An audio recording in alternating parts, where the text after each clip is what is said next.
met a couple of women there who were from the Women's Association. And they had no sustainable source of income. So they were desperate. They knocked on several doors, one including the government's.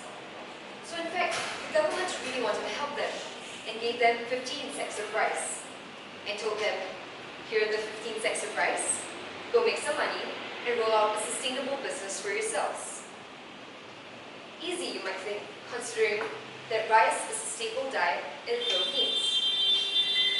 But try selling rice in a market like this, where you're right smack bang opposite not one, not two, but several different stores selling the exact same product at a better quality and at a cheaper rate. So how do you compete in a market like this? My name is Victoria, and today I'll be introducing to you an ecosystem which we are confident will help these women find a sustainable source of income. Ladies and gentlemen, let me introduce you, Sari Bilis. Sari Bilis, as the name suggests, in the Filipino language means variety fast. This came up because there are many sari-sari stores, which means convenience stores in the Philippines. So allow me to explain further. Our first product is the hex cart. This hex cart is a very unique vehicle, firstly because it is made up entirely of recycled materials, thus bringing the cost lower, and it will allow the people in the Philippines to afford this hex cart. Secondly, this is a mobile store, meaning that there is no rent. And this extra money can then be used as discounts for their customers. We also have a mobile application which allows their customers to buy and contact the hex cart drivers. These hex cart drivers will then get a notification on their phones, notifying them of the location of their customers via a GPS. We also have a built-in rebate program inside this mobile application, which allows for bigger discounts for more products that their customers buy. Finally, we also have a training program installed. So, this training program simply goes as such. If the Women's Association is unwilling to go through this training program with us, they will not be able to benefit from Sari Bilis. So, why do we say so? Our training program includes smartphone usage, basic bike maintenance, and even basic accounting skills, which we feel is essential and necessary for the hex cart drivers and the Women's Association to better serve their customers. In the Philippines, there is a soaring 42,000 barangays, and in each barangay, there is an average population of 2,500 people. At the end of 3 years, we're looking at a soaring number of 75 barangays. So, if we add up the numbers, there is 200,000 people as our market size. So that, ladies and gentlemen, is a huge number. But of course, no idea is great without a validation. So you see, we have been to the Philippines and we have shown them our working prototype. And this is a short video. Do you like this? Yeah! Okay, can you tell me what you like about this training center? Yes. It's very nice to be the once of the transformation of our rice. Okay, and do you think you'll be able to ride it? Yes! It's mostly right. Yes, yes. Yes? So are we going to do this for real? Yeah! Fantastic. Thank you so much. Alright, thank you, RJ. So as you can see, our market loves our product. But to make this happen, we're looking at a grant of 50,000 Singapore dollars. This will include product development and of course to get our first few customers. By the end of third year, we're looking at approximately $100,000 in revenue. Currently, the women earn 7 pesos a day. By the end of 3 years, we're hoping to raise that income of theirs to 30 pesos. So please, we need your help. Help us to help them. Thank you.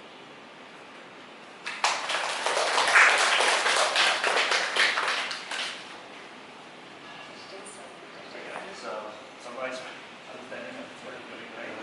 So you have a government grant that gives rice for underprivileged women to sell, right?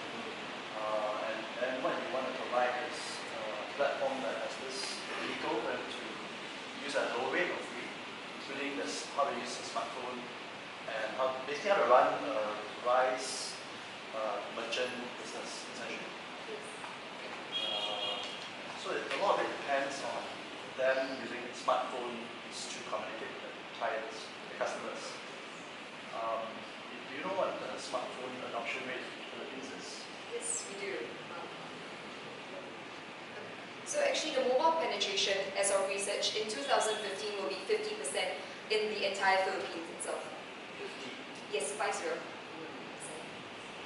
And as the years goes on, of course, mobile usage will be higher, so positive that number. What was the revenue model? So you're going to train them and lease the trial to them, and then in return they pay you a cut of whatever their business earns. So what we plan to do is to sell the Hexicard in installments to them, 1 year free of interest. So it's just cost price. We are not seeking to earn anything out of it. But as for the revenue wise, we are looking at commissions of what they're selling. So let's say we are getting 1% of whatever they're selling.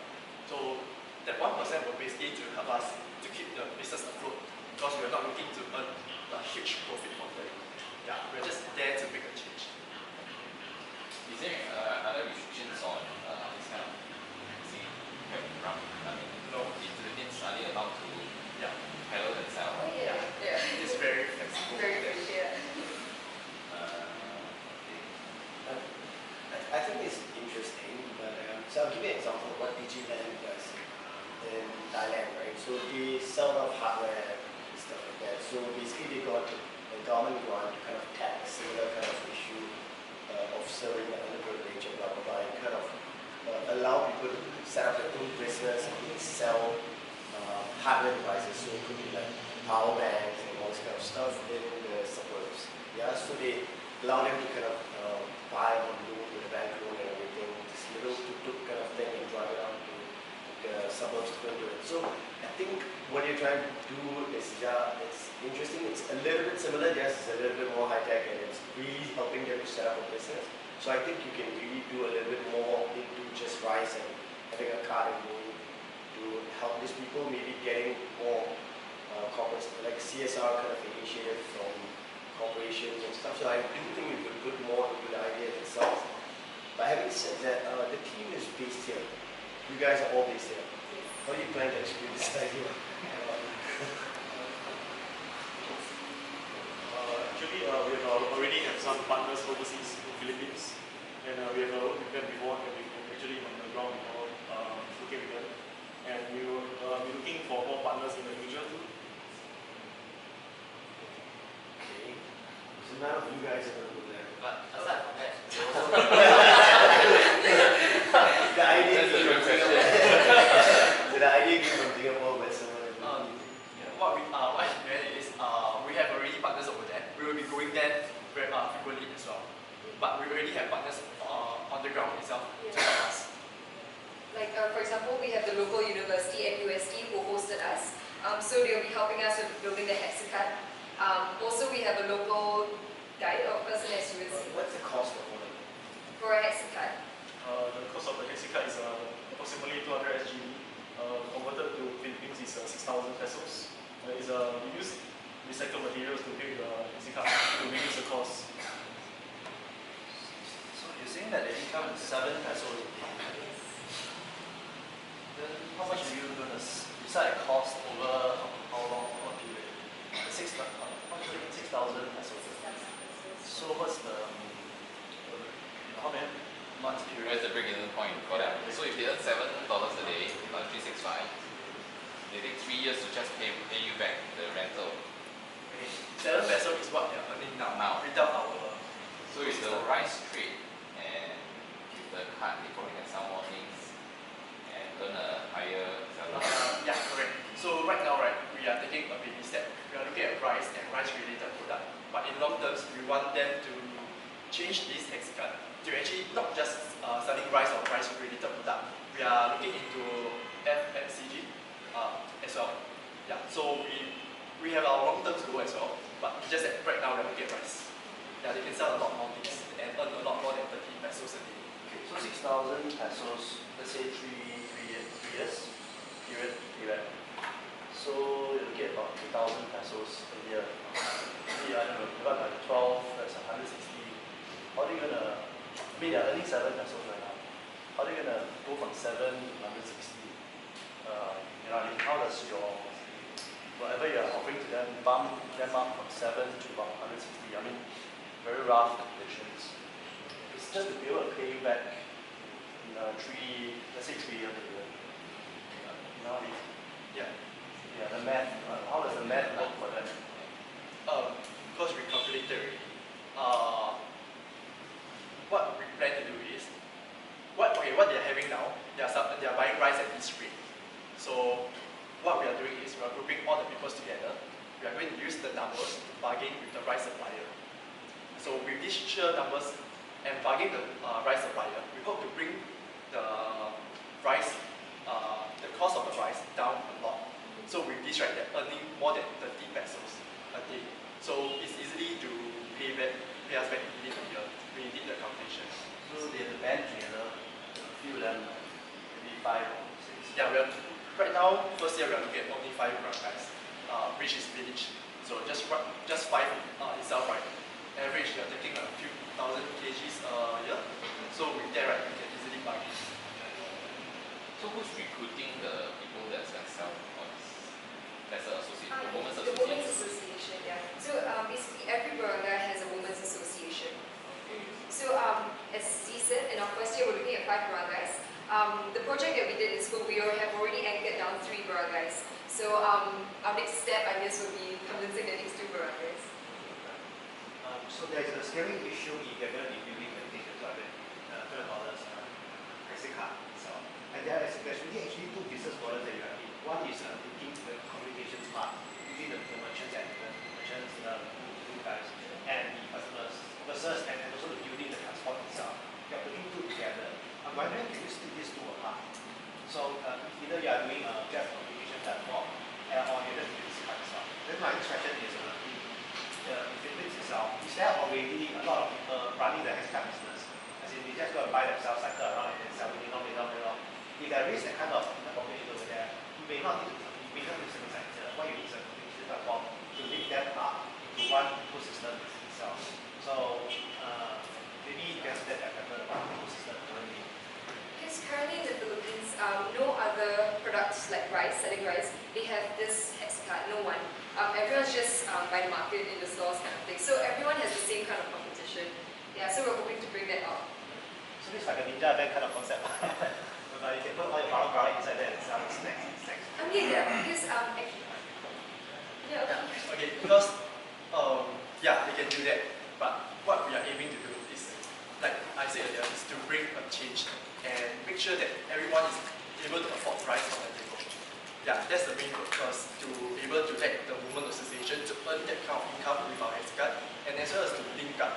So yeah, they can do it on their own link up, but they will not have this system to band them together and negotiate to the rice supplier. Right, as you mentioned, rice is rice. Rice is one item. Rice is not a variety. So if I'm moving around and selling only rice, that limits my option a lot more. So if it's a paragraph, more things inside there, rice, vegetable, meat, or snacks, etc., that makes it much easier. Okay, so by the end of our 3rd year, we actually, once everything's running smoothly with our app, we actually hope to expand something like a sari-sari store in the Philippines where they sell detergents, toothbrushes, and whatever not. So yeah, definitely we foresee our market growing and expanding further than rice. So now that app will be the channel where sales come in. Yes. So they have to pre-book the items that they want to get. Yes. Is that the normal behavior? Or even though the mobile penetration is 50%, is that a normal behavior for people to try to buy through mobile phone and get the items delivered to them? Or do you still go out on the street and try to get whatever and bargain for it? To change the behavior is going to be difficult. And if it's already a culture, or if they are going to do that, why can't you just do that as a business and leave the entire delivery system, I mean the whole delivery and distribution system to somebody else that you can tap on? I'm interested in what you guys are doing, and my family runs one of the largest rice distribution in Singapore. So what you're doing is you're trying to replicate a ninja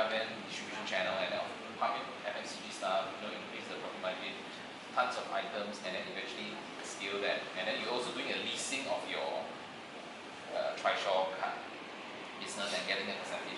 And then you're also trying to do a software app where you're trying to get people to come in to buy. There's 3 different businesses that you're trying to put in together, and all for social good. So which one are you? You need to anchor your position. Don't answer me, think about it. You have to anchor your position. If you're doing it for social, go ahead and do. If you want to make money, which is the one that gives you the most returns? Distribution in Philippines, you know, as well as I do, it's going to be very difficult. Right? And if you're seeing people doing the same kind of business, it's you selling rice, but tomorrow they'll get the rice at a cheaper rate somehow, somewhere, and they always have different networks. You're not the only one who can think of selling rice on Trishaw, right? So what is your unfair advantage? Unless now you're saying that this group of women are getting the rice free from the government. Is that the case? If that's the case, then it's a different story altogether. So if that's going to be a sustainable model for you, where they will get a super discount or free, and then you're pushing them, then it's a different model. And then you see how long that support's going to last. The next election or when? So a lot of elements. Need to tighten